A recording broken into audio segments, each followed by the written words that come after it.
Well, when big fires broke out, he was the firefighter assigned to give you the latest information. In fact, you saw him on TV a lot, but a devastating diagnosis has changed all of that. KOIN Local 6 reporter Amy Frazier joins us now with more on how a former Salem firefighter is still helping to really give back to the community. He is, and I have kind of a personal connection to this story. Over the years, I worked with Bill Holmstrom dozens of times covering local fires and emergencies.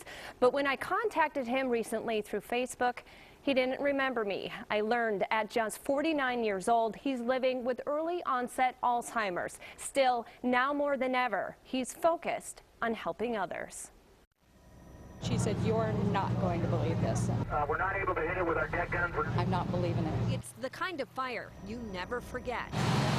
Fierce flames, windows blowing out, a major battle for Salem firefighters back in 2006. They moved and they were hit by just a wall of fire. 6 years after this interview, Bill Holmstrom doesn't remember being a firefighter. Well, thank you. It's 5:23. Life with Bill Holmstrom. You got your headset on, Nish? It's on. And he's on the air now for a different reason. It's Life with Bill. Every Thursday we start. In 2010, at just 47 years old, Bill was diagnosed with early-onset Alzheimer's disease.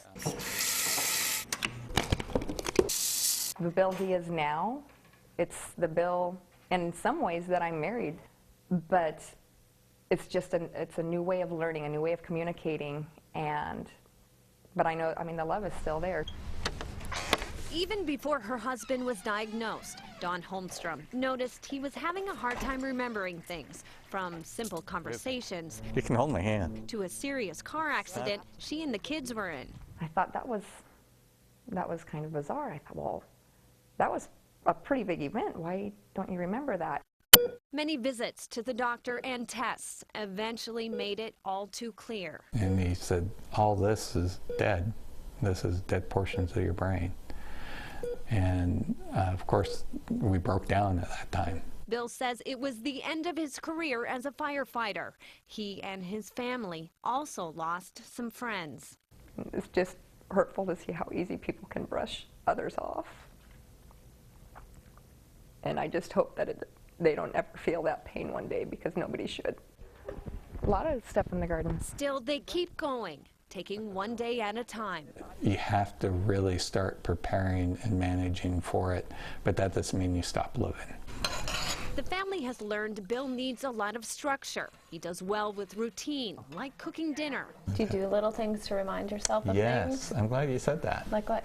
I live by a list. He also needs a lot of reassurance that loved ones won't leave. The personality changes, but it's not on purpose.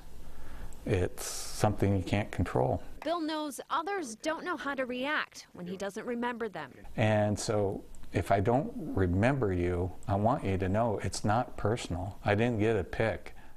Sometimes we're going to make you laugh. Sometimes we're going to make you cry. In a segment called Life with Bill, Thursday afternoons on KPAM with Terry Boyd, Bill shares his personal experience with Alzheimer's. Today we're in the historic town of Sisters. Something he, his wife, and Terry also incorporate into a TV travel show they do called Explore the Northwest. Bill hopes his openness about Alzheimer's will offer other families a better understanding of what a friend, relative, or neighbor may be going through. And harder to accomplish tasks and stuff. Delta Division for Bladder 2. He may not remember this blaze or his years as a firefighter, but he says his heart is still the same, along with his passion for helping others. Bill says the hardest part about having Alzheimer's is knowing how difficult all this is for his family, although they tell me they'll work together as a team to support each other. Reporting for you live, Amy Frazier, KOIN Local 6. Oh, what a great story, an amazing man. All right, thanks, Amy.